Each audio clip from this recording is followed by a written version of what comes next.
The scent of rain and crushed pine needles clung to everything on the packed grounds, a sharp perfume that did nothing to mask the underlying tension crackling through the assembled wolves. Storm clouds had swallowed the harvest moon whole, leaving only darkness and the electric promise of lightning.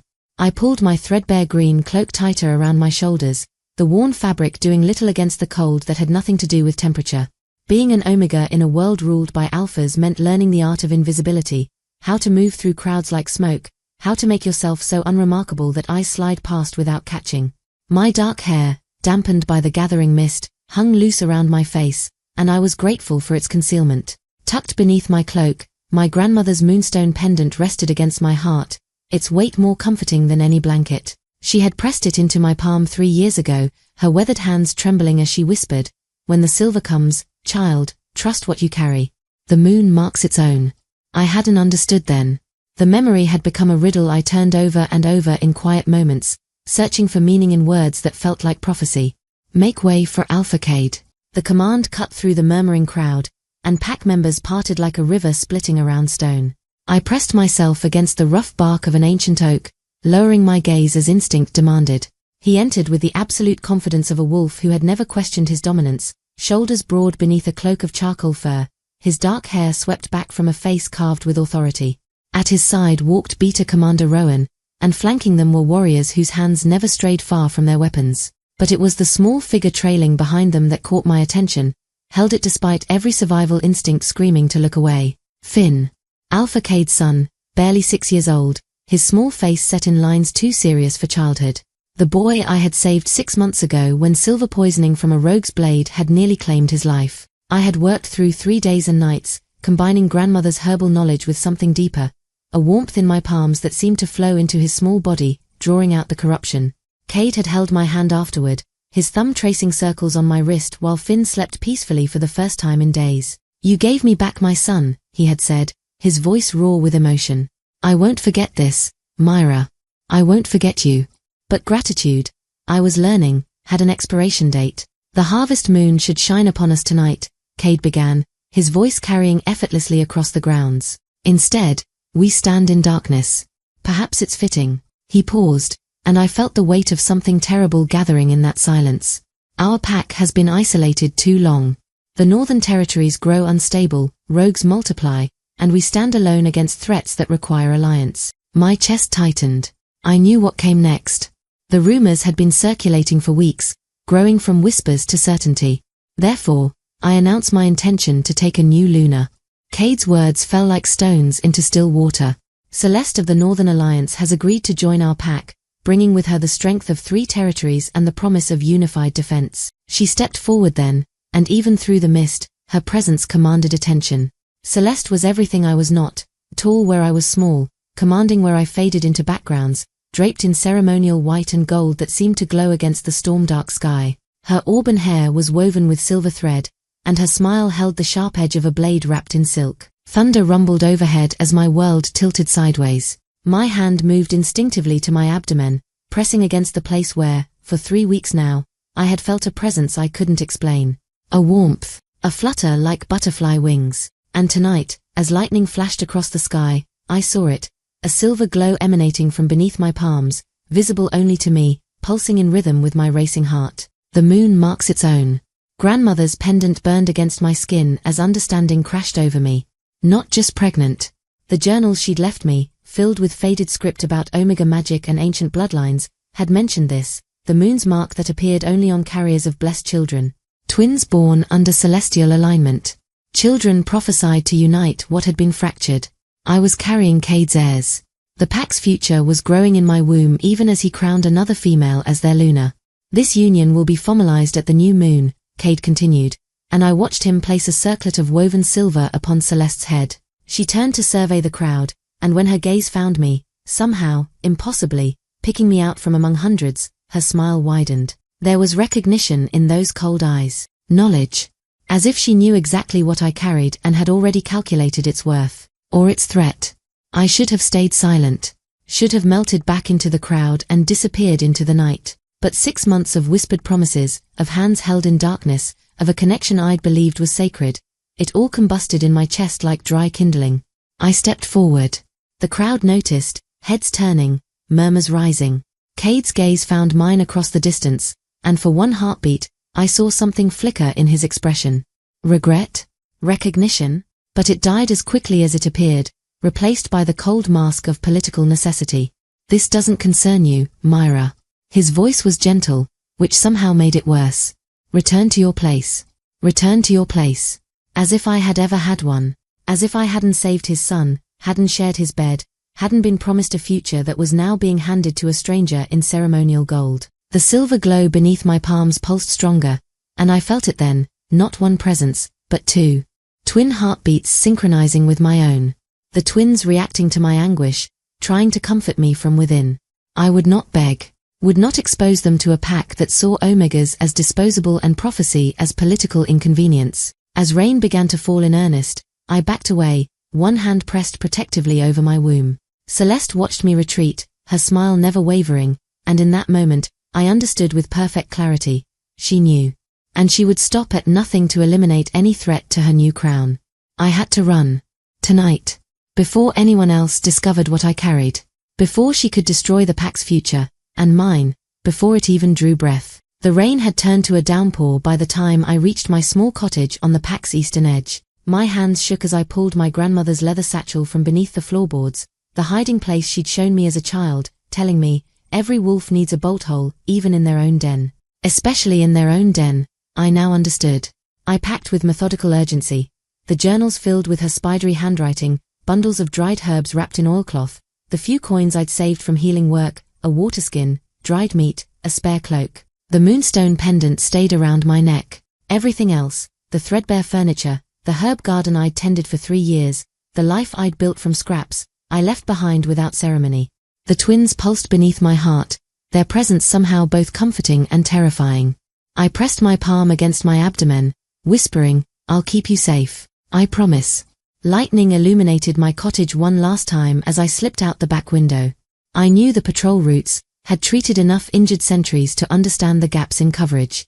The eastern border near the old stone bridge changed guards at midnight. I had perhaps 20 minutes.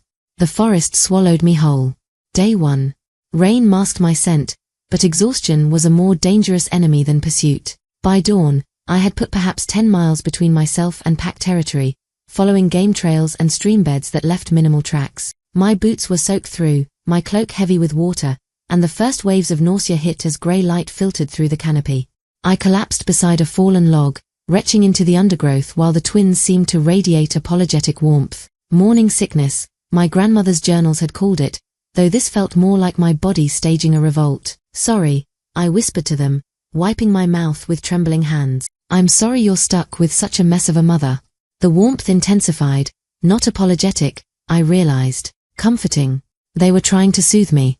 Tears I'd been holding back since the ceremony finally broke free. I wept silently into my hands, grieving for promises broken, for a future stolen, for the innocence of believing love could transcend pack politics. But I couldn't afford to break. Not yet. Not with 2 lives depending on my survival. I forced down strips of dried venison, drank from a clear stream, and kept moving north into unclaimed territories. Day 3. The landscape had shifted from dense forest to rocky foothills. My supplies were nearly gone, my strength waning with each mile. The twins' presence had grown stronger. I could sense them now, not as thoughts but as emotions. Curiosity when I paused to identify edible plants. Contentment when I found shelter beneath an overhang. Fear when I stumbled too close to a cliff edge. They were aware. Impossibly, terrifyingly aware. You're supposed to be the size of beans, I told them, my voice hoarse from disuse. Not little psychic passengers. A pulse of what felt distinctly like amusement answered me. Despite everything, I smiled. But the smile died when I heard voices carried on the wind. Male. Distant but closing. Patrol wolves or trackers, it didn't matter. I couldn't outrun them in my condition. I pressed myself into a crevice between 2 boulders, smearing mud across my face and arms to mask my scent further. Through a gap in the rocks, I watched 3 wolves in human form pass within 20 feet of my hiding place. They wore no pack insignia, but their movements were too coordinated for rogues, hired trackers. Celeste was already hunting me. They passed without detecting me, but the message was clear. I couldn't stop, couldn't rest, had to push deeper into the wilderness or die trying. The twins pulsed with urgent agreement. Day 4. I don't remember collapsing. One moment I was forcing one foot in front of the other along a frozen stream, and the next I was face down in shallow water, too weak to rise. Hypothermia was setting in. I recognized the symptoms from grandmother's teachings. Confusion. Lethargy. The seductive urge to simply sleep. The twins blazed with panic, flooding my body with warmth that was too little, too late. I'm sorry, I whispered into the water, my lips numb. I tried. I'm so sorry. Darkness crept in from the edges of my vision. Then, hands. Strong but gentle, rolling me onto my back. A face swam into focus above me, ancient, weathered, with eyes the color of storm clouds. Moon children, a voice said, wonder threading through the words. I haven't seen the mark in 70 years. I woke to warmth. Real warmth, not the desperate heat the twins had been trying to generate. I was wrapped in furs, lying on a pallet before a stone hearth where fire crackled with cheerful indifference to my near-death experience. Awake, then.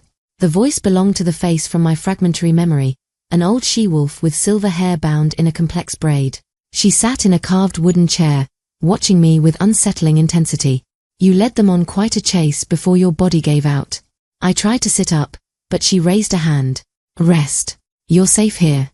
This sanctuary hasn't been breached in half a century, and it won't be now. She leaned forward, her gaze dropping to my abdomen where the silver glow was visible even through the furs. Tell me, child, does the father know what you carry?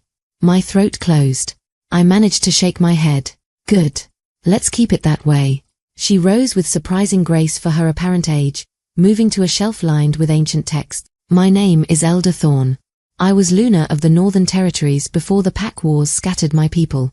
She pulled down a scroll, its edges yellowed with age.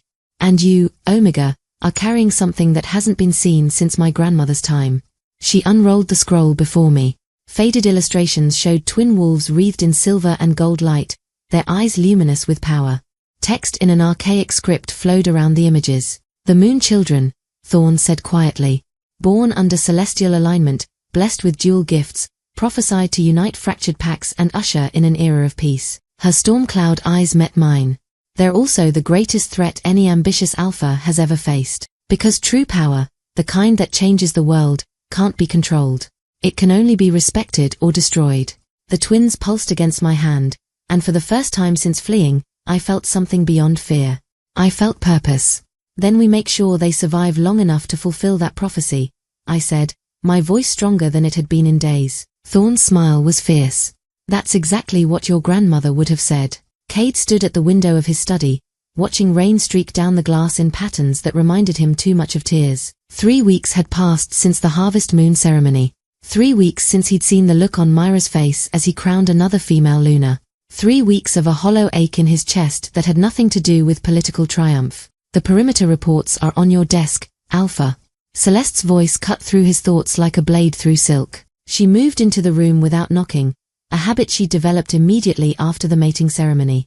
I've taken the liberty of reassigning the eastern border patrols. Your previous rotation schedule was inefficient. Kade turned from the window.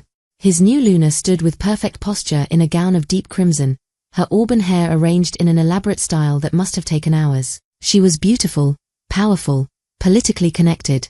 Everything an alpha should want in a mate. So why did he feel like he'd traded gold for guilt? The Eastern rotation has worked for 5 years, he said carefully. What inefficiencies did you find? Her smile never reached her eyes. The commander you had stationed there, Garrett, was it, showed concerning independence. I've replaced him with one of my personal guards. Someone more reliable. One of her guards. Celeste had brought a dozen warriors with her, supposedly as honor guard from the Northern Alliance. But Kade had noticed they answered only to her, moved with military precision that went beyond normal pack training, and wore expressions that suggested they'd kill without hesitation or remorse. I'd prefer to discuss major personnel changes before implementation, Kade said, keeping his tone neutral. Of course, darling. Celeste crossed to his desk, her fingers trailing across the wood in a gesture that was probably meant to be seductive but felt possessive. I'm simply trying to ease your burden. You've been so distracted lately. Because his son was getting worse. As if summoning him with the thought, the door burst open and Finn stumbled in, his small face flushed with fever. Papa, I don't feel good. My stomach hurts and I'm cold and... He stopped when he saw Celeste, his expression shuddering. I'm sorry. I didn't know she was here, Finn. Kade moved to his son, pressing a hand to his forehead. Burning up. Again. How long have you felt ill? Since lunch. Finn leaned into his father's touch, his small body trembling. The nice lady with the yellow hair would make it better. Where is she? Kade's chest tightened. Mira. Finn had been asking for her constantly, unable to understand why the healer who'd saved his life had simply vanished. The Omega is gone, Celeste said, her voice holding an edge that made Finn flinch. And I've told you before, child, that you have perfectly capable healers at your disposal. This fixation on a low-ranking female is unseemly. Finn's eyes filled with tears, but he blinked them back with the stoic determination of a boy trying to be brave. It broke Kade's heart. Take him to the healing quarters, Celeste continued, as if dismissing a servant. Give him the supplements I provided. They'll settle his stomach. I don't like her medicine, Finn whispered to his father. It tastes wrong. It tastes like medicine, Celeste said sharply. Don't be difficult. Kade felt his wolf stir with protective anger. Difficult? His 6-year-old son was ill, not difficult. But before he could respond, Beta Commander Rowan appeared in the doorway, his expression carefully neutral in a way that meant trouble. Alpha, a moment. Kade lifted Finn into his arms. I'll take him myself. We'll discuss the patrol changes later, Celeste. He didn't wait for her response. In the hallway, Rowan fell into step beside him, his voice pitched low. We need to talk. Privately. My quarters. After I settle Finn. 20 minutes later, with his son finally sleeping fitfully in bed, Kade joined Rowan in the private study adjacent to his chambers. His Beta closed the door with deliberate care before speaking. The water supply has been contaminated. Kade went still. What? I've been investigating the pack's general weakness over the past 2 weeks. Warriors are exhausted after routine patrols. Healers report increased illness. Even the pups are lethargic. Rowan pulled a small vial from his pocket. I had a water sample tested by old Marcus. You remember, the healer who retired to the western cabins? He found traces of wolfsbane. Not enough to kill, but enough to weaken over time. The implications crashed over Kade like an avalanche. Someone is poisoning our pack. It gets worse. Rowan's jaw tightened. The contamination started exactly 3 weeks ago. The day after your mating ceremony. And Celeste has been providing supplements to counteract the mysterious illness. Supplements that make pack members feel better temporarily but create dependency. You're suggesting my Luna is behind this. I'm suggesting we investigate before dismissing the possibility. Rowan moved to the window, checking they weren't observed. There's more. Her guards bear tattoos that match symbols I've seen in intelligence reports. Shadowcouncil marks. Kade's blood ran cold. The Shadowcouncil, a shadow faction that had orchestrated pack wars for decades, destabilizing territories to seize control through puppet alphas. They were supposed to be scattered, broken, no longer a threat. If you're right, if Celeste is Shadowcouncil, then this mating wasn't an alliance. It was an invasion.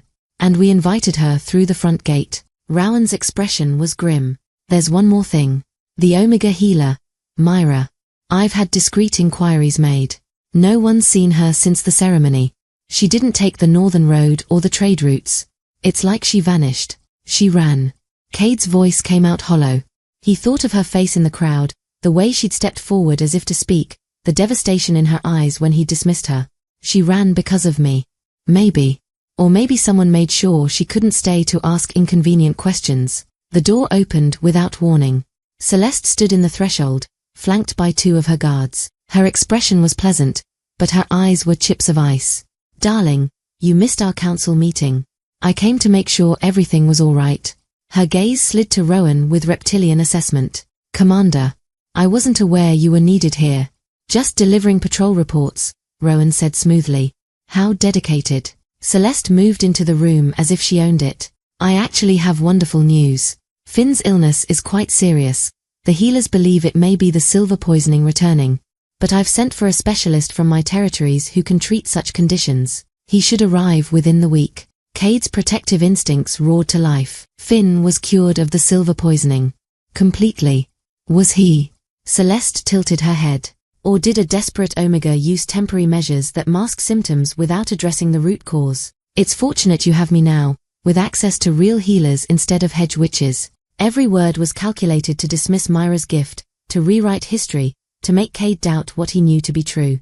And beneath it all, a threat. Your son is vulnerable, and only I can save him. The specialist is unnecessary, Kade said flatly. Our healers are sufficient. Of course. Celeste's smile sharpened. I'm simply trying to help, but if you prefer to risk your son's life on pride. She left the sentence hanging, poisonous and effective. After she departed with her guards, Rowan spoke quietly. She's tightening the noose. Finn's illness gives her leverage over you. Kade moved to his son's bedside, watching the boy's fitful sleep. Finn's small hand clutched a piece of cloth, torn from Mira's green cloak. Kade realized. Something she'd used to wipe the child's fevered face during those desperate nights 6 months ago. His son was suffering. His pack was being systematically weakened. And the Omega who'd saved them both was gone, driven away by his own cowardice. Find her, Kade said, his voice rough with emotion. Whatever it takes, Rowan. Find Mira. She's the only one I trust to heal Finn. And if Celeste is what we suspect, he met his beater's eyes. We're going to need all the allies we can get. Even if he'd thrown away the most valuable one. 5 months into my pregnancy, the twins stopped being a secret I could hide. I stood before the polished bronze mirror in Elderthorn's sanctuary, examining the silver glow that now emanated from my skin even in daylight. It pulsed beneath my palms when I touched my swollen abdomen, spreading in luminescent ripples like moonlight on water. They're getting stronger, Thorn observed from her seat by the hearth, grinding herbs with practiced efficiency. At this rate, you'll be visible from the next valley by nightfall. Is that normal?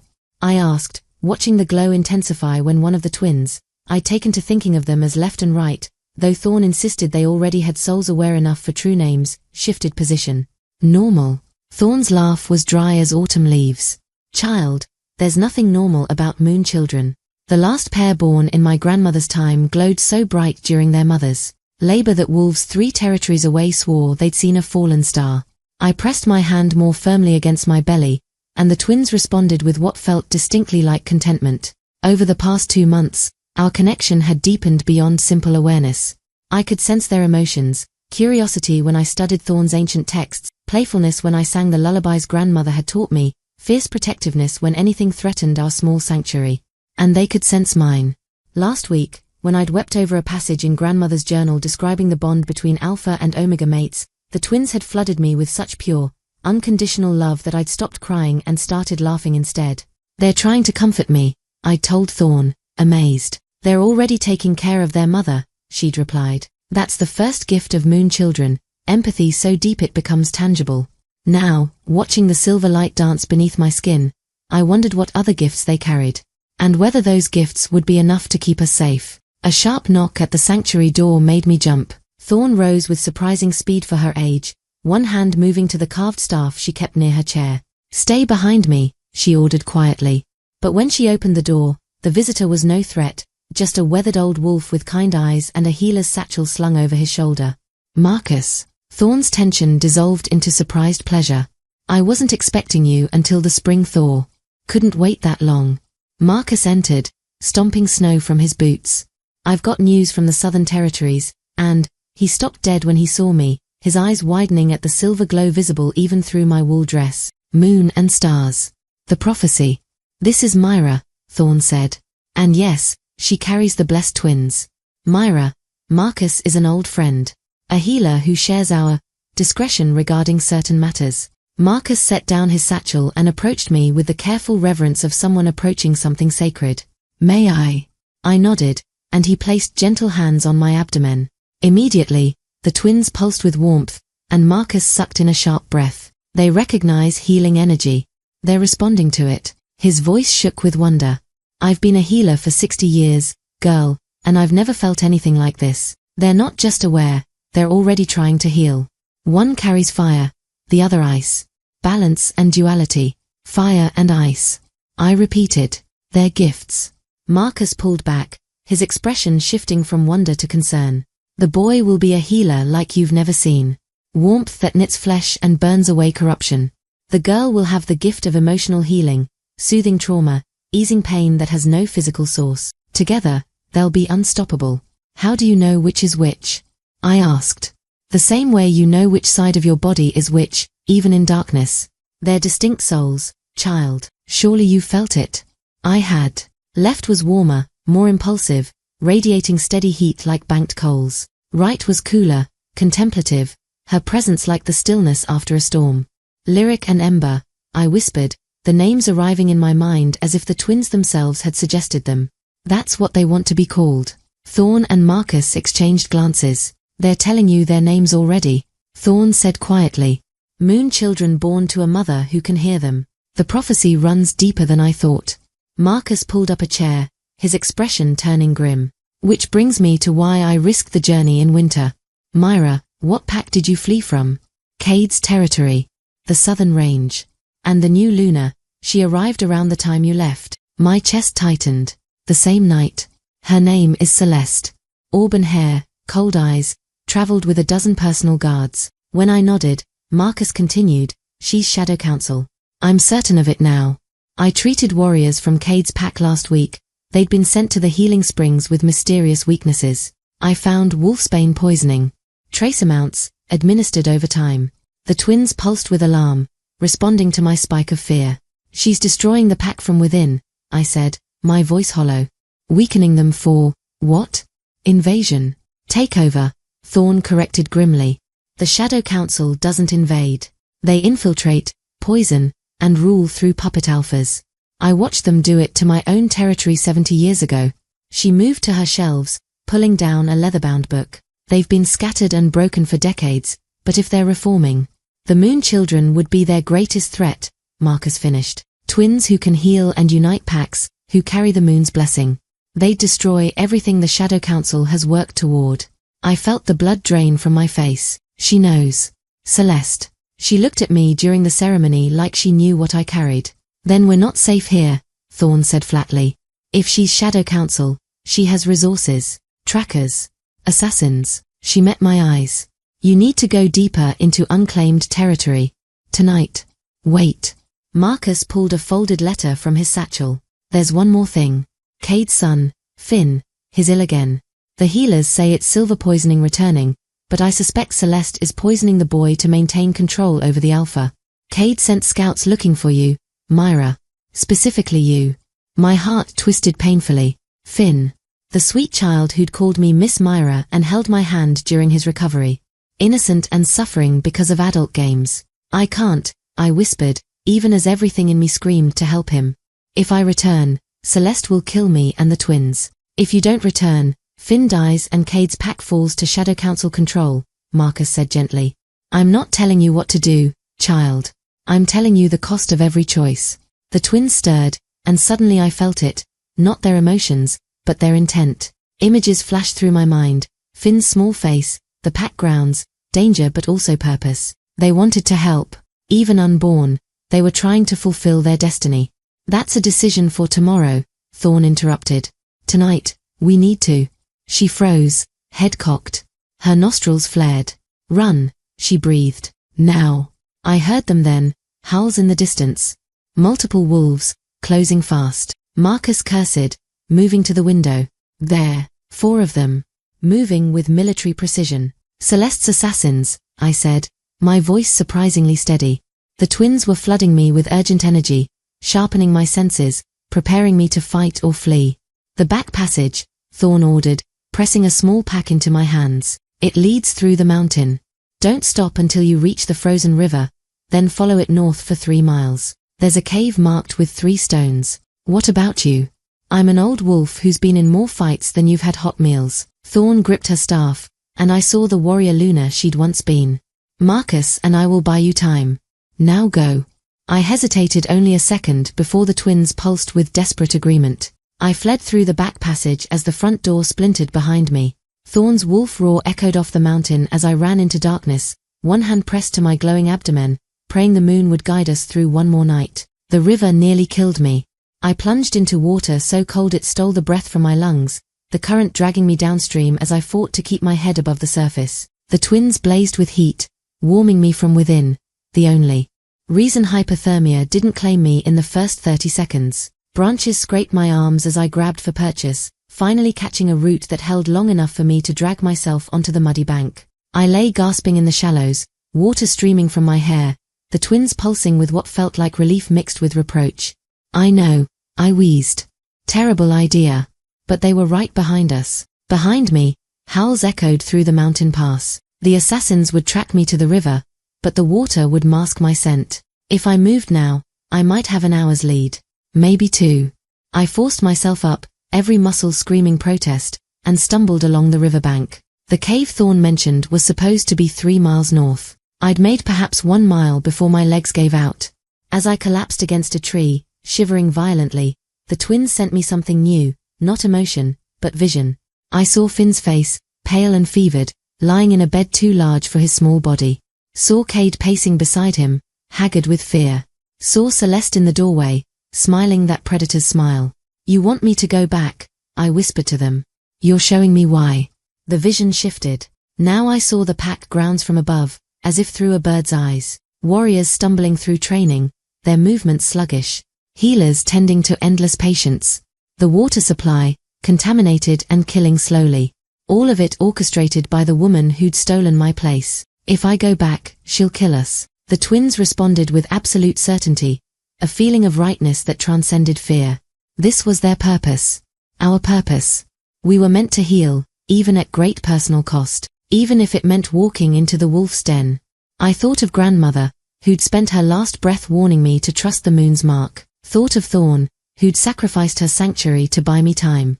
Thought of Marcus's words, "I'm telling you the cost of every choice." "All right," I said, placing both hands on my belly.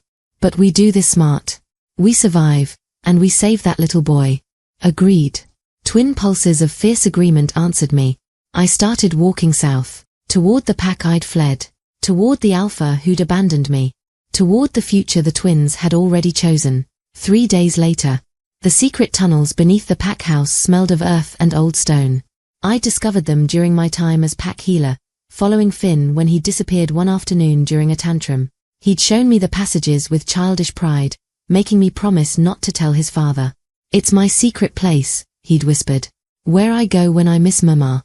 Now those tunnels were my salvation. I emerged in the storage cellar just after midnight, moving with the careful silence of prey in a predator's territory. My enhanced senses, sharpened by pregnancy and the twins' supernatural awareness, picked up voices from the floor above. Guards. At least 4 stationed near the main entrance. Celeste had turned the pack house into a fortress. I climbed the servants' stairs, blessing every shadow. The twins had dimmed their glow somehow, as if understanding the need for stealth. When footsteps approached, they pulsed warning seconds before I heard them, giving me time to press into alcoves or behind tapestries. Finn's room was in the east wing, 3rd floor. I'd treated him there dozens of times. The hallway was empty except for a single guard stationed outside his door, one of Celeste's personal warriors, his posture rigid with military precision. I pulled a small cloth bag from my pack, the herbs Thorn had taught me to blend. Crushing them released a sweet, cloying scent. Sleep powder, strong enough to drop a bull. I crept close, staying downwind, and blew the powder toward the guard's face. He swayed, confused, then crumpled silently. I caught him before he hit the floor, lowering him carefully. The door opened without sound. Inside, Finn lay in his bed, his breathing shallow and labored.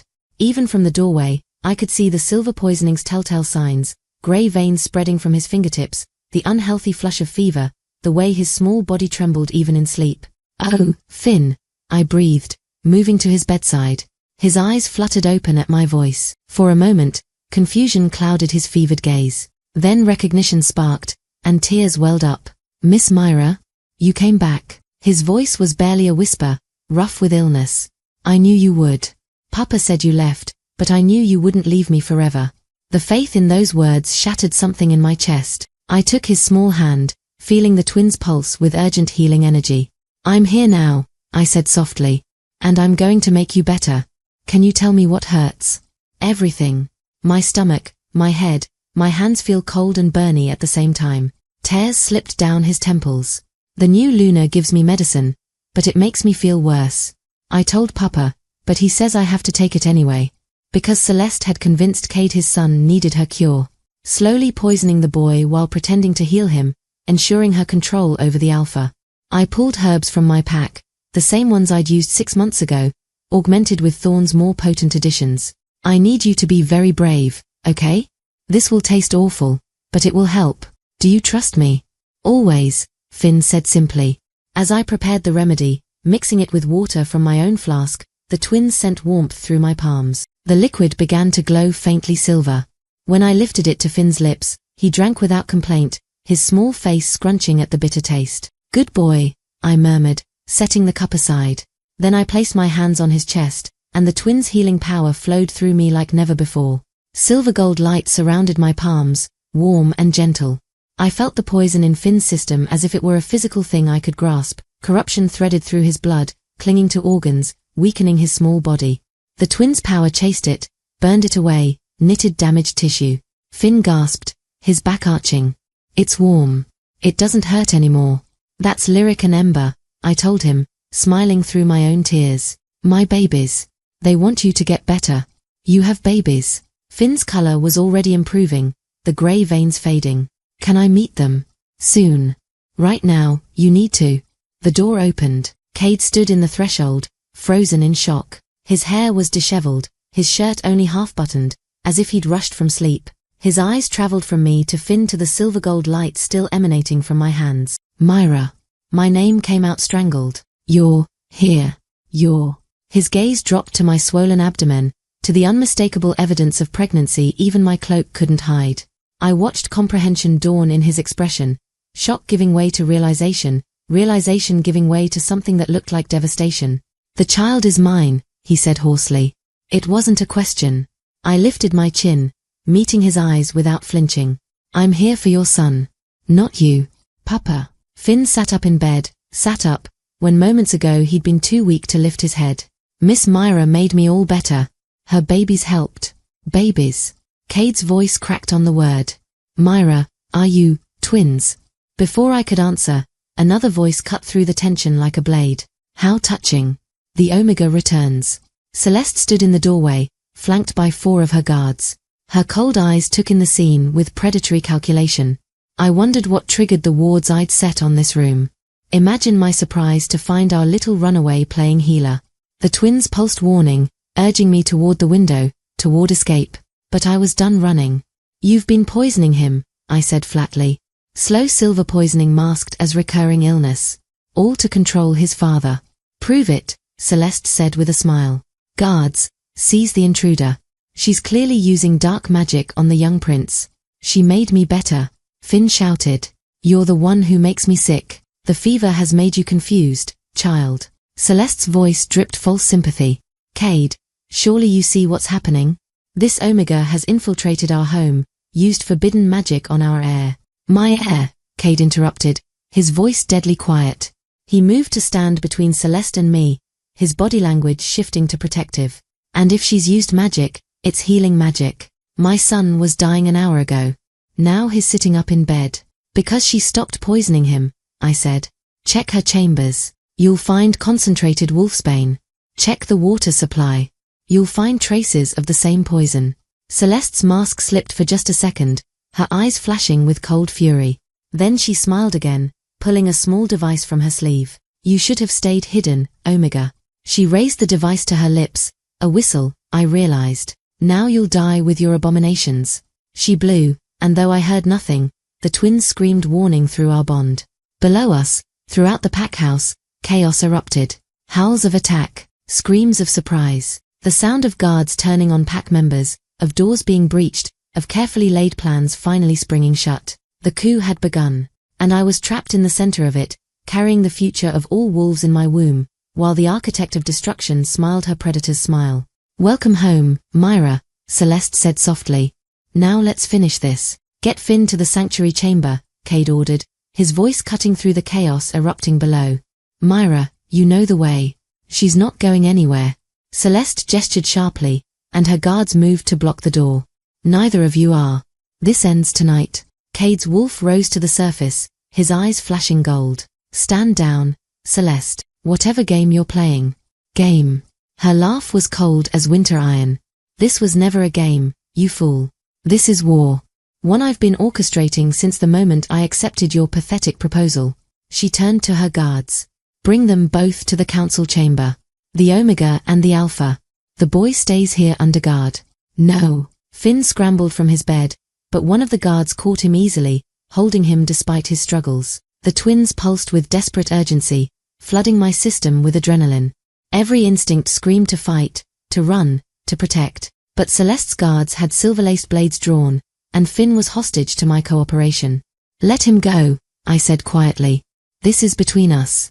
He's just a child. His leverage." Celeste's eyes glittered. "And you're going to walk downstairs willingly, or I'll have my guard snap his neck while you watch." Kade moved before I could react, his hand closing around Celeste's throat. "Touch my son and I'll." 3 crossbow bolts thudded into his chest. "Kade." His name tore from my throat as he staggered back, blood blooming across his shirt. Not silver-tipped, these were meant to wound, not kill. To weaken. "Bring them both," Celeste ordered, rubbing her throat. "And someone gag the Omega before she tries her healing tricks." The council chamber was in chaos. Warriors fought in the corridors, pack members against Celeste's guards, loyalty lines drawn in blood. Bodies already littered the floor. The air reeked of smoke, blood, and betrayal. They dragged us to the center of the chamber, where the council table had been pushed aside to create a makeshift arena. Beta Commander Rowan was already there, held by 2 guards, his face blooded but his eyes sharp with fury. Around the room's perimeter, pack members were being forced inside at weapon point. "Gather them all," Celeste commanded from the raised dais where the Alpha's chair Saturday. She'd positioned herself there like a queen on her throne. "I want witnesses to the Omega's execution." Through the gag, I tried to speak, but the words came out muffled. Kade knelt beside me, the crossbow bolt still embedded in his flesh, his breathing labored. "People of the pack," Celeste began, her voice carrying with theatrical precision. "Tonight you witness justice. This Omega," she gestured to me with contempt, "has infiltrated our home, poisoned our young prince with dark magic, and conspired with rogue elements to destroy us from within." "Lies," Rowan shouted, earning a blow to his ribs that doubled him over. "I have evidence." Celeste produced a stack of documents, fanning them like cards. Payments received from Shadowclaw contacts.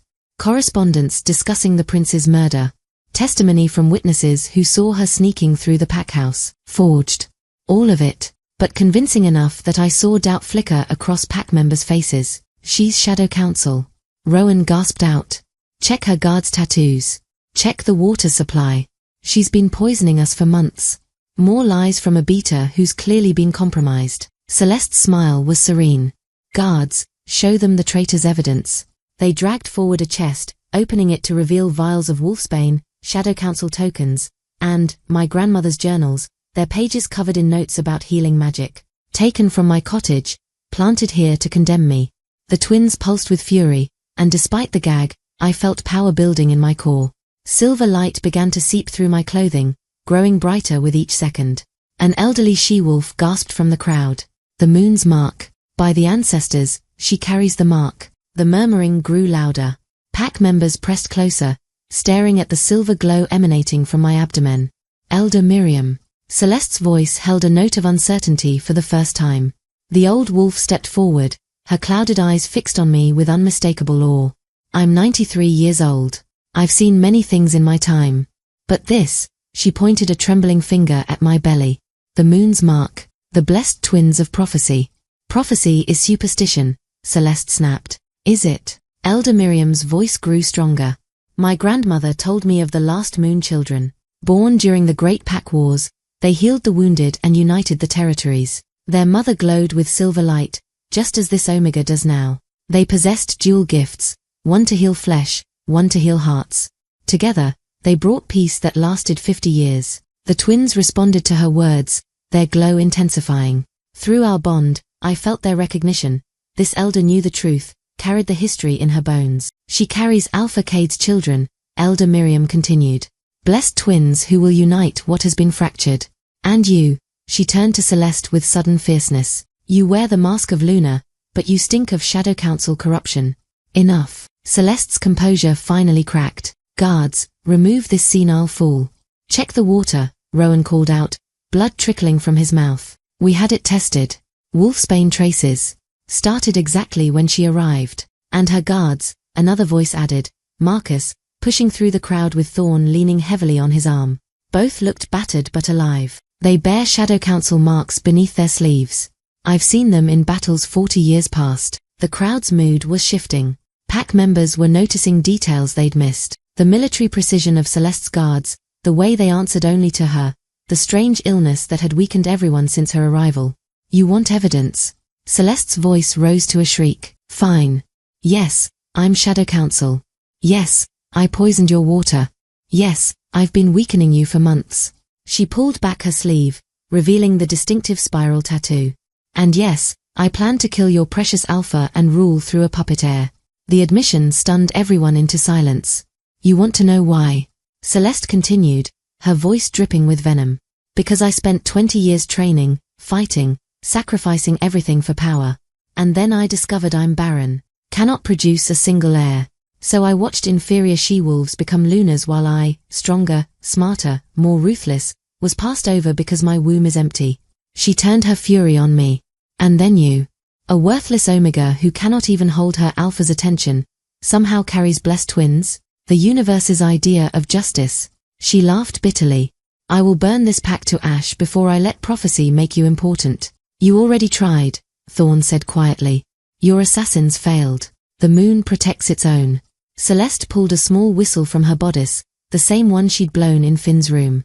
This isn't over. My forces surround this building. One signal and they'll slaughter everyone inside. Do it, Kade rasped, finally speaking. Blood stained his lips, but his eyes burned with Alpha authority. Signal them. Because the moment you do, every pack member here will know beyond doubt what you are. And they'll tear you apart before your rogues breach the walls. The standoff held for 3 heartbeats. Then Celeste raised the whistle to her lips and blew. The sound was pitched beyond human hearing, but wolves heard it clearly, a piercing call that made pack members clap hands to ears. And outside, answering howls rose in a chorus of attack. So be it, Celeste said coldly. If I can't have this pack, no one will. The doors exploded inward. Rogues poured through, dozens of them, armed and coordinated. Celeste's guards turned on pack members, and the chamber erupted into violence. Through the chaos, I felt the twins' power surge. The gag burned away from my mouth in a flash of silver fire. The ropes binding my wrists disintegrated. Kade. I crawled to him, placing my hands over the crossbow bolts. The twins' healing energy flowed through me, more powerful than ever, expelling the bolts and knitting flesh. He gasped as color returned to his face. The tunnels. Get to the sanctuary chamber. Take Finn and run. Not without you. Mira. The twins chose this, I said fiercely. They chose to come back, to heal, to fight. I'm not running anymore. Around us, pack members fought desperately against superior numbers. Elder Miriam was casting what looked like protective wards. Rowan had somehow freed himself and was coordinating defense. But they were losing ground. The twins pulsed with urgent determination. Through our bond, they showed me what needed to happen. A vision of the sanctuary chamber, of ancient protective magic that could be activated, of power that could turn the tide. But only if we survived long enough to reach it. Celeste stood on the dais, watching the slaughter with cold satisfaction. Burn it all, she ordered her forces. Leave nothing but ash. Pain lanced through my abdomen, sharp and unmistakable. Not an injury. Something far more primal. No, I gasped, doubling over. Not now. It's too early. Mira.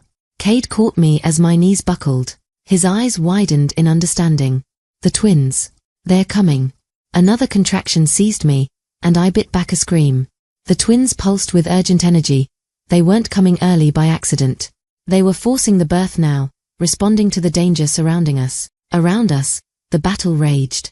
Rowan was holding the eastern entrance with a handful of loyal warriors. Elder Miriam's wards flickered at the doorways, buying precious seconds. But Celeste's forces were overwhelming them through sheer numbers. The sanctuary chamber, I managed through gritted teeth. The twins showed me. There's ancient magic there. Protection. Kade didn't hesitate.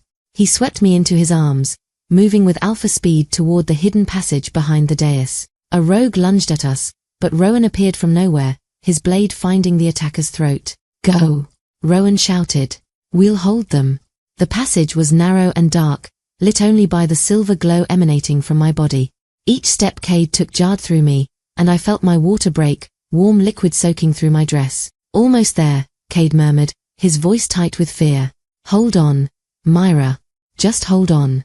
We emerged into the sanctuary chamber, a circular room carved from living rock, its walls inscribed with ancient runes that began to glow as we entered. In the center sat a stone altar, worn smooth by countless generations of lunar births. Kade laid me on the altar as gently as possible. Above us, through a natural opening in the ceiling, I glimpsed the night sky. The moon hung full and swollen, its face stained crimson. A blood moon, I whispered. They chose a blood moon to be born. Another contraction hit, harder than before. The twins' power surged, and silver gold light exploded from my body, illuminating the ancient runes. They began to pulse in rhythm with my heartbeat, the chamber responding to the prophesied birth. What do you need? Kade asked, his usual authority replaced with helpless fear. Tell me how to help. Your hand. I reached for him, and he grasped my fingers with surprising gentleness. Just don't let go. Footsteps echoed from the passage. Rowan staggered in, blood streaming from a dozen wounds. Behind him, I heard the sounds of pursuit. They're coming, he gasped. I bought you maybe 2 minutes. Guard the door, Kade ordered. No one enters. Kade, I can't. Rowan's protest died as Kade's eyes flashed full alpha gold. Guard the door. Rowan positioned himself at the passage entrance, battered but determined. The contractions were coming faster now, my body moving through labor at supernatural speed. Through the pain, I felt the twins' distinct presences, Lyric cool and soothing, trying to ease my suffering, Ember warm and urgent, pushing us all toward the inevitable conclusion. I see movement, Rowan called. They're in the passage. Kade's grip on my hand tightened. In his eyes, I saw everything he couldn't say, regret, fear, desperate hope. I'm sorry, he said quietly, for all of it. The ceremony, choosing politics over you, being too much of a coward to. Later, I gasped. Apologize later. Right now, I need you to help me bring our children into the world. A smile flickered across his blooded face. Our children. Moon and stars, Mira. We have children. The first wave of rogues hit the chamber entrance. Rowan met them with ferocious desperation, his wolf partially shifted, buying us seconds with every slash of his claws. Push, Kade urged, his free hand supporting my back. I can see the first one crowning. I bore down, screaming with effort, and felt the first twin slip free. A cry pierced the air, high and pure, and with it came a pulse of silver light that washed through the chamber like a wave. Rogues attacking Rowan stumbled back, their weapons clattering to the floor as the light touched them. A girl, Kade breathed, catching the tiny, glowing form. Mira, she's perfect. Lyric, I didn't need to ask.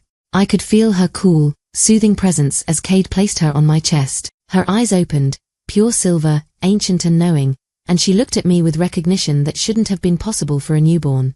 But there was no time to marvel. The second twin was coming. Again, Kade said, his voice thick with emotion. You can do this, Mira. One more. This birth was harder. Ember was larger, and his urgency translated to intensity. I pushed through a haze of pain and power, feeling the ancient runes pulse brighter with each second. The blood moon overhead seemed to swell, bathing the chamber in crimson light. When Ember finally emerged, his cry was different from his sister's, a sound like crackling fire, warm and fierce. Gold-silver light exploded from his small body, and the temperature in the chamber spiked. The warmth rushed through me, healing torn tissue, restoring strength I shouldn't have possessed. A boy, Kade said, his voice breaking. He placed Ember beside his sister on my chest. Twins. You gave me twins. Both babies were glowing, Lyric with cool silver, Ember with warm gold. Where their light overlapped, it created something new, a radiant power that made the ancient runes flare so bright they hurt to look at. Above us, the blood moon reached its apex. The twins' combined light exploded outward in a wave that blew past Rowan, through the passages, into the council chamber beyond. I felt it ripple across the entire pack territory, a declaration of birth, of power, of prophecy fulfilled. Rogues screamed as the light touched them, burning away their corruption. Pack members felt their wounds knit, their strength return. The very foundations of the pack house seemed to stabilize, reinforced by ancient magic reawakened. What in the moon's name? Rowan stared at his own wounds, watching them heal before his eyes. The passage darkened with a familiar silhouette. Celeste stepped into the chamber, and despite the chaos behind her, despite the blood on her dress and the fury in her eyes, she moved with predatory grace. She held a silver blade, old, ceremonial, etched with runes of its own. Clever, she said, her voice eerily calm. Force the birth during the blood moon. Activate the sanctuary's protections. Very clever. Her eyes fixed on the glowing twins. But prophecy doesn't make you untouchable, Omega. Just valuable enough to kill. Get away from them, Kade snarled, moving to stand between Celeste and us. Oh, Kade. You still don't understand. Celeste's smile was terrible. I poisoned you during our mating ceremony. Slow-acting toxin, building in your blood. You've been dying for months. Why do you think you've grown weaker? Why your wolf has felt distant? She raised the blade. And now, with one thrust, I end you, claim the pack through right of conquest, and eliminate the Moon Children before they can stop me. She lunged with cobra speed. Kade tried to intercept, but his movements were sluggish, the poison finally showing its true effects. The blade was aimed for my heart, for the twins resting on my chest. Time seemed to slow. The twins' eyes opened in unison, Lyric's silver, Ember's gold, and they looked at Celeste, not with infant helplessness, but with ancient power wearing new flesh. Lyric's cry released a wave of freezing energy. Celeste's blade stopped mid-thrust, ice crackling up the metal. Her body seized, muscles locked by supernatural cold. Ember's Ansuth released cleansing fire. The poison in Kade's blood burned away in an instant, his strength flooding back. The twins had protected their parents. Celeste stood frozen, only her eyes mobile, wide with terror and disbelief. The silver blade fell from her grip, shattering on the stone floor. Kade shifted in a blur of movement, not to his wolf form, but something between all muscle and fang and alpha fury. He caught Celeste by the throat, lifting her off her feet. You threatened my mate, he growled, his voice inhuman. You poisoned my son. You tried to murder my newborn children. His claws extended, piercing skin. The sentence for treason is death. Kade, I said softly. Not a plea for mercy, Celeste deserved none. But a reminder of what we were, who we could be. He met my eyes, saw me holding our glowing children, and I watched him make the choice. Not revenge, justice. His jaws closed on Celeste's throat. It was quick, efficient. The old Luna's body crumpled to the floor, her blood pooling across ancient stones. The battle was over. In the sudden silence, the twins' glow softened to a gentle pulse. Lyric made a small sound of contentment. Ember yawned, showing tiny gums. They were just babies now. Extraordinary, prophesied, powerful babies, but babies nonetheless. Rowan limped to the chamber entrance, looking out at the chaos beyond. The rogues are fleeing. Celeste's guards are surrendering. The pack, his voice caught. The pack is healed. All of them. The twins' power reached everyone.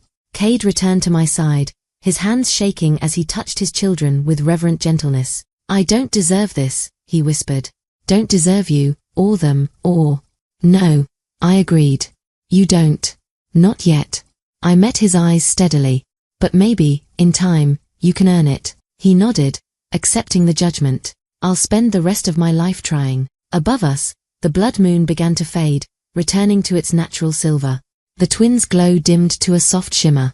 And in the sanctuary chamber, surrounded by ancient magic and new beginnings, we breathed. We had survived. 6 months later, the morning sun streamed through the windows of what had once been the Luna's private chambers, now mine, though I'd insisted on redecorating. Celeste's crimson and gold had been replaced with soft greens and silvers, colors that reminded me of grandmother's cottage and the forest that had sheltered me. I stood at the window, Lyric drowsing against my shoulder while Ember kicked his legs from his cradle, demanding attention with small grunts of displeasure. Outside, the pack grounds had transformed from a place of fear to something resembling peace. Your brother is impatient, I told Lyric, smiling as her silver eyes opened briefly before closing again. Wonder where he gets that from. A knock at the door preceded Finn's entrance. At 7 now, he'd grown 2 inches since Celeste's death, his health fully restored. He carried a wooden wolf figurine he'd been carving in his free time. Miss Mira? Papa said I could visit before breakfast if you weren't too tired. He approached cautiously, still careful of my space even after months of rebuilding trust. Come here, sweetheart. I gestured him closer. Want to hold your brother while I change your sister? Finn's face lit up. He settled carefully into the rocking chair, and I placed Ember in his arms with practiced ease. The baby immediately calmed, recognizing his older brother's presence. He likes you, I observed, moving to the changing table with Lyric. They both do. Finn's voice held wonder. Elder Miriam says it's because they can feel emotions. That Lyric knows I'm happy when I'm with them, and Ember knows I'll protect them. She's right. I fastened Lyric's fresh clothes, tiny garments embroidered with silver moons by pack members who'd taken to leaving gifts for the moon children. Your love is the first thing they learned about the world. The door opened again. Kade entered, freshly returned from morning patrol, his hair still damp from washing. Our eyes met, and something warm unfurled in my chest. Not forgiveness, not entirely, not yet, but the beginning of something that might become trust again. Ember woke twice. Lyric slept through. I handed him his daughter, and he took her with the careful reverence he still showed, as if afraid he'd break something precious. They're teething early. Elder Miriam says that's normal for moon children. Nothing about our children is normal, Kade said, but his tone held affection rather than concern. Lyric grabbed his finger, and her eyes flashed silver briefly, reading his emotions, finding safety and love. She gurgled contentedly. These small domestic moments had become our rebuilding blocks. Shared feedings and diaper changes. Quiet conversations about the twins' development. Finn's laughter as his younger siblings discovered their fingers. Not romance, not yet, but partnership, family. Council meeting in an hour, Kade reminded me. You're expected. I know. I'd insisted on that change immediately. The Luna, or Luna Mother, as they'd taken to calling me, would have a voice in all pack decisions, equal to the Alphas. The council chamber had been rebuilt after the battle. New wood replaced burned panels, and the Alpha's chair had been joined by a second seat of equal height. Small changes, but significant. I entered to find the council already assembled. Rowan, promoted to first beater. Elder Miriam, now head of the Wisdom Council. Marcus, leading the healing corps. And 3 Omega representatives, another of my requirements. Pack hierarchy was being restructured from the ground up. Luna Mother, Rowan greeted me formally, though his eyes held warmth. He'd become fiercely protective of the twins, often volunteering to guard them during council sessions. Commander. I took my seat beside Kade's empty chair. He was settling Finn with a tutor before joining us. What's first on the agenda? The Northern Alliance has sent another envoy, Elder Miriam said. They want to establish formal ties now that the Shadowcouncil threat has been neutralized. Neutralized. A diplomatic way of saying we'd killed Celeste and scattered her forces. In the 6 months since the Blood Moon birth, 3 more Shadowcouncil cells had been uncovered and dismantled. The twins' birth had sent ripples through the wolf territories, a beacon of hope, but also a call to action. What are they offering? I asked. Trade routes, mutual defense pacts, and... Miriam paused. They want to send scholars to study the twins, document their gifts for historical record. My protective instincts flared immediately. Absolutely not. They're babies, not research subjects. I agree, Kade said, entering and taking his seat. But we need allies. The Shadowcouncil is wounded, not destroyed. We could offer limited visitation instead. Controlled, supervised, with clear boundaries. I considered, then nodded. Once a month, 1 hour. And only if the twins seem comfortable. The moment either shows distress, the visit ends. Done. Kade made a note. Rowan, draft the terms. This was how we governed now, together, balancing protection with politics, strength with wisdom. It wasn't always smooth. We disagreed often. But we talked through differences instead of making unilateral decisions. There's one more item, Marcus said carefully. The healer's report on the twins' development. May I? I gestured permission. Lyric's empathic abilities are growing stronger. Last week, she soothed a warrior suffering night terrors from the battle. Didn't touch him, just radiated calm until he could sleep. Marcus smiled. Ember's healing gift is equally remarkable. He accelerated bone mending in a pup who broke his leg.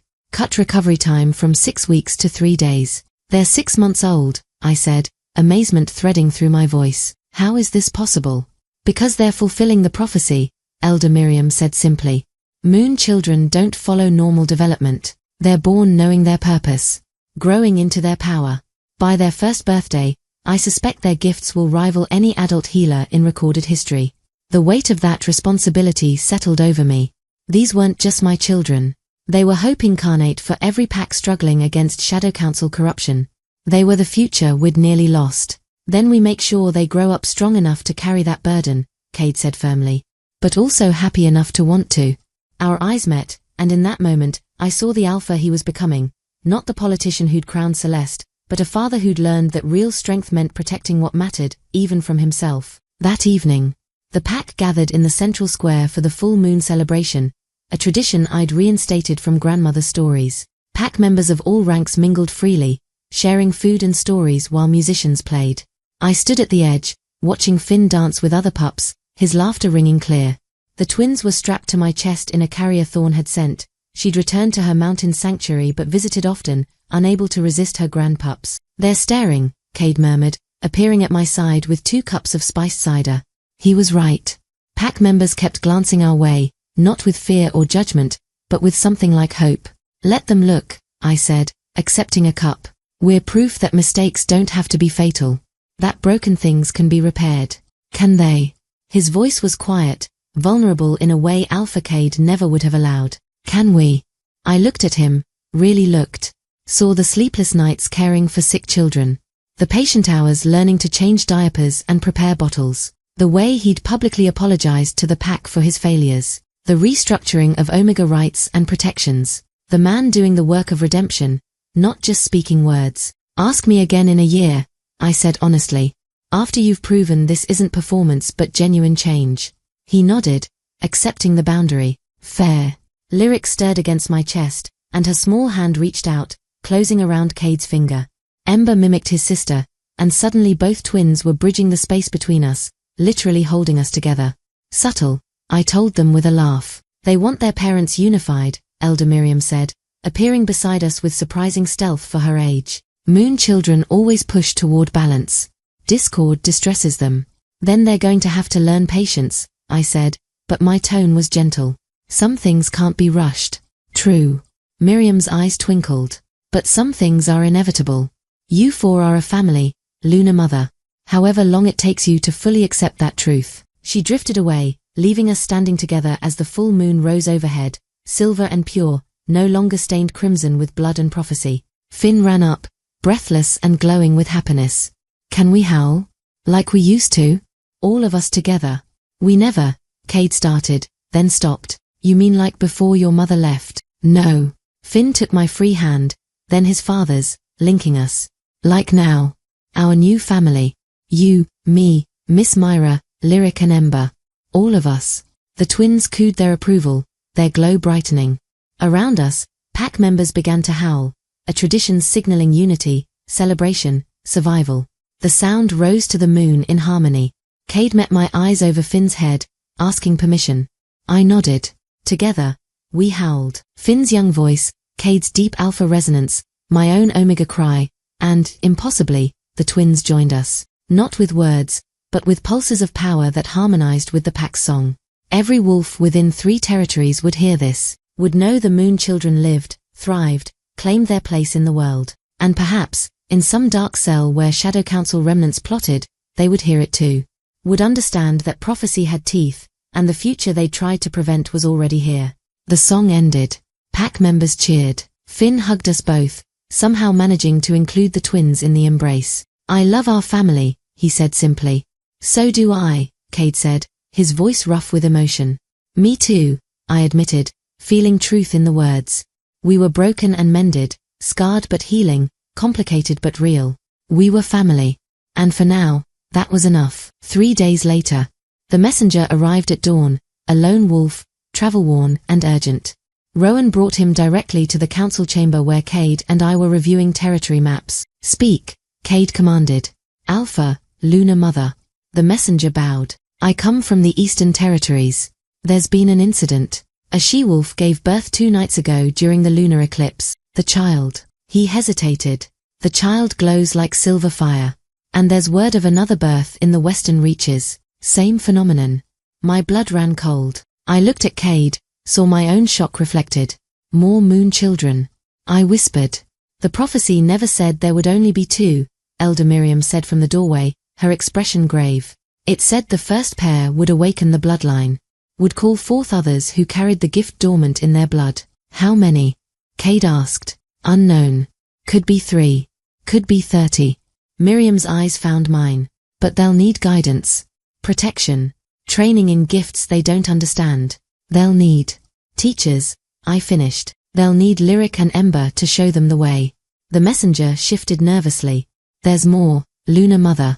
The Shadowcouncil has issued a bounty. For any information leading to moon children. Any of them. They're hunting. The weight of prophecy settled fully on my shoulders. This wasn't over. The blood moon birth had been a beginning, not an ending. A declaration of war on corruption, and corruption was fighting back. Then we find them first, Kade said firmly. Every moon child, every blessed infant. We bring them here, protect them, teach them. And when they're old enough, I added, looking down at the twins sleeping peacefully in their basket nearby, unaware of the storm gathering, they'll change the world. Did the moon children's story capture your heart? Their journey isn't over, and neither is yours. Smash that like button if you felt every moment of Mira's heartbreak and triumph. Speech balloon comment below. Which twin are you? Team Lyric, the emotional healer, or Team Ember, the fire that mends? And what would you have done in Mira's place when Kade crowned another Luna? Subscribe and turn on all notifications so you never miss when we continue the Moon Children saga, because there are more blessed births happening, and the Shadowcouncil is hunting them all.